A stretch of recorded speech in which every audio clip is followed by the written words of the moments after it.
Bismillahirrahmanirrahim. Perkenankan kami berbagi. Adab menuju masjid. Dalam rangka memotivasi kaum muslimin untuk memakmurkan masjid, Allah memberikan banyak janji dan keutamaan bagi orang yang menghadiri sholat jamaah. Di antaranya, hadis dari Ibnu Mas'ud, "Ma min rajulin yatatahharu fayuhsinu tuhur, thumma ya'midu ila masjidin min hadihil masajid, illa kataballahu lahu bikulli khatwatin yakhtuha hasanah, wa yarfa'uhu biha darajah, wa yahuttu anhu biha sayyi'ah." Jika seseorang wudu dengan sempurna, kemudian menuju masjid, maka Allah akan mencatat setiap langkahnya sebagai pahala untuknya, mengangkat derajatnya, dan menghapuskan dosanya. Hadis riwayat Muslim. Untuk menyempurnakan pahala Anda ketika menuju masjid, berikut beberapa adab yang diajarkan Rasulullah SAW ketika berangkat ke masjid. Pertama, berwudulah dari rumah dan bukan di masjid. Terdapat banyak dalil yang menunjukkan keadaan yang sesuai sunnah adalah berwudu di rumah dan bukan di masjid. Di antaranya adalah hadis dari Utsman bin Affan radhiyallahu anhu. Nabi SAW bersabda, "Man tawadda'a lis-salati fa asbaghal wudu'a, thumma masya ila as-salatil maktubah, fa shallaha ma'an nasi aw ma'al jama'ati aw fil masjidi, ghafarallahu lahu dhunubahu." Siapa yang berwudu untuk salat dan dia sempurnakan wudunya, kemudian dia menuju masjid untuk salat fardu, lalu dia ikut salat berjamaah atau sholat di masjid, maka Allah mengampuni dosa-dosanya. Hadis riwayat Muslim. Zahir hadis ini, wudu tersebut dilakukan sebelum berangkat menuju masjid. Itu artinya, wudu tersebut dilakukan di rumah. Di samping itu, terdapat dalil tegas yang menunjukkan hal ini. Hadis dari Abu Hurairah radhiyallahu anhu, Nabi SAW bersabda, "Man tatahhara fi baitihi, thumma masya ila baitin min buyutillahi liyaqdiya faridatan min faraidillah." Siapa yang berwudu di rumahnya, kemudian berjalan menuju salah satu rumah Allah untuk menunaikan sholat wajib, dan seterusnya. Hadis riwayat Muslim. Kedua, gunakan pakaian yang sopan nan suci.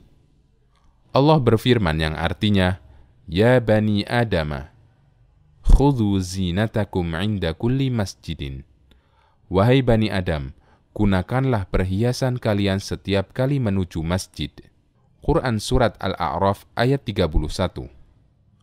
Sebagai orang yang beriman, seharusnya kita merasa malu ketika mengenakan kaos atau pakaian tidak sopan ketika menuju masjid, sementara kita sadar bahwa kita hendak menghadap Allah.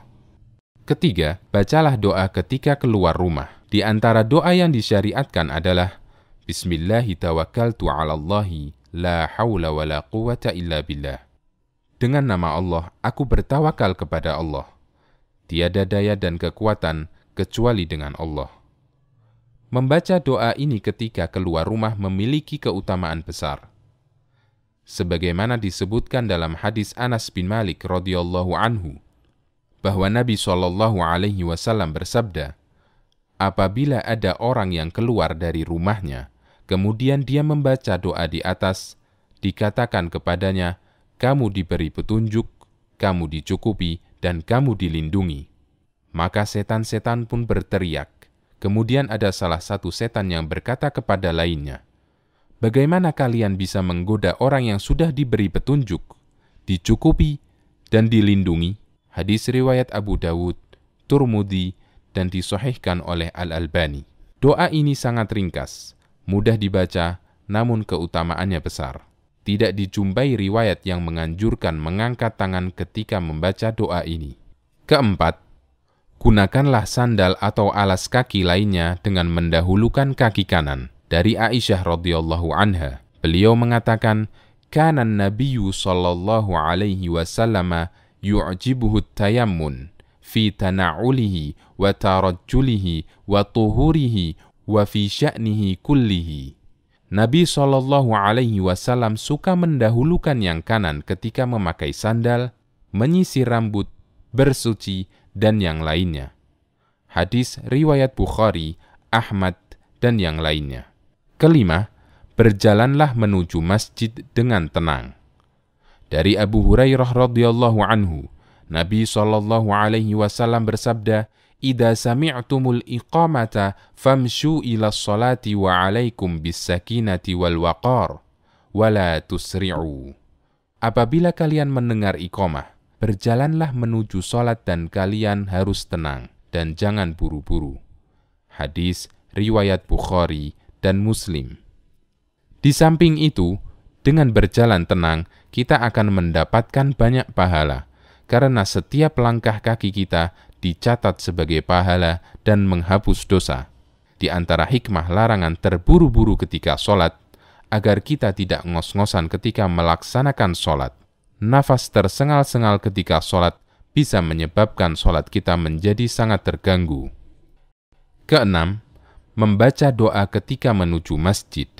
Di antara doa yang diajarkan Nabi SAW adalah, Allahumma ja'al fi qalbi nura, wa fi basari nura, wa fi sam'i nura, wa an yamini nura, wa an yasari nura, wa fawqi nura, wa tahti nura, wa amami nura, wa khalfi nura, wa ja'alli nura. Ya Allah, jadikanlah cahaya di hatiku, cahaya di penglihatanku, cahaya bagi pendengaranku, cahaya di sebelah kananku, cahaya di sebelah kiriku, cahaya di atasku, cahaya di bawahku, cahaya di depanku, cahaya di belakangku, berikanlah cahaya untukku. Hadis riwayat Bukhari. Ketujuh, sesampainya di masjid, lepas sandal dengan mendahulukan kaki kiri. Sunnah ini dinyatakan dalam hadis Abu Hurairah radhiyallahu anhu. Nabi SAW bersabda, "Idan ta'ala ahadukum falyabda' bil yumna, wa idza khala'a falyabda' bis shimal." Apabila kalian memakai sandal, mulailah dengan kaki kanan, dan jika melepasnya, mulailah dengan kaki kiri. Hadis riwayat Bukhari dan Muslim. Kedelapan, masuk masjid dengan mendahulukan kaki kanan.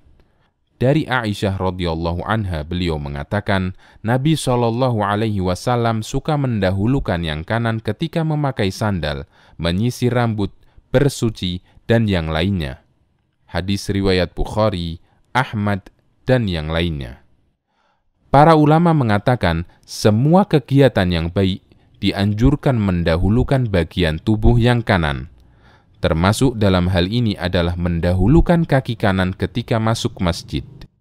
Anas bin Malik radhiyallahu anhu mengatakan, "Minas sunnati idza dakhaltal masjida an tabda'a birijlikal yumna, wa idza kharajta an tabda'a birijlikal yusra."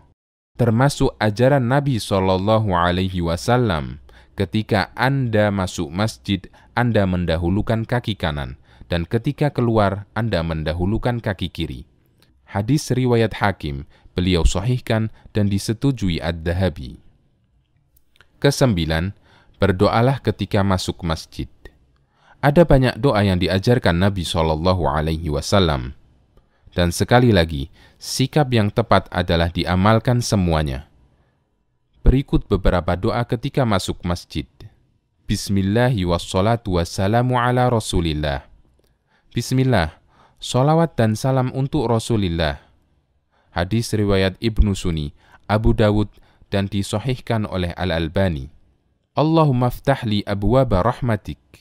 Ya Allah, bukakanlah pintu rahmatmu untukku. Hadis riwayat Muslim. A'udzu billahil azim wa biwajhihil karim wa sultanihil qadim minasyaitonir rajim. Aku berlindung kepada Allah yang Maha Agung, dengan wajahnya yang mulia, dengan kekuasaannya yang langgeng dari godaan setan yang terkutuk. Untuk doa terakhir ini, terdapat keutamaan khusus dari Abdullah bin Amr bin As radhiyallahu anhuma, bahwa Nabi SAW ketika masuk masjid, beliau membaca doa di atas. Kemudian beliau bersabda, "Jika orang membaca doa ini, maka setan berteriak, 'Orang ini dilindungi dariku sepanjang hari.'" Hadis riwayat Abu Dawud dan disahihkan oleh Al-Albani. Ke-10, salat tahiyatul masjid jika masih memungkinkan. Nabi SAW berpesan, "Idza dakhala ahadukumul masjida fala yajlis hatta yarka'a raka'atain." Apabila kalian masuk masjid, jangan duduk sampai sholat 2 rakaat. Hadis riwayat Muslim. Itulah sholat tahiyatul masjid. Semoga kita dimudahkan untuk mengamalkannya.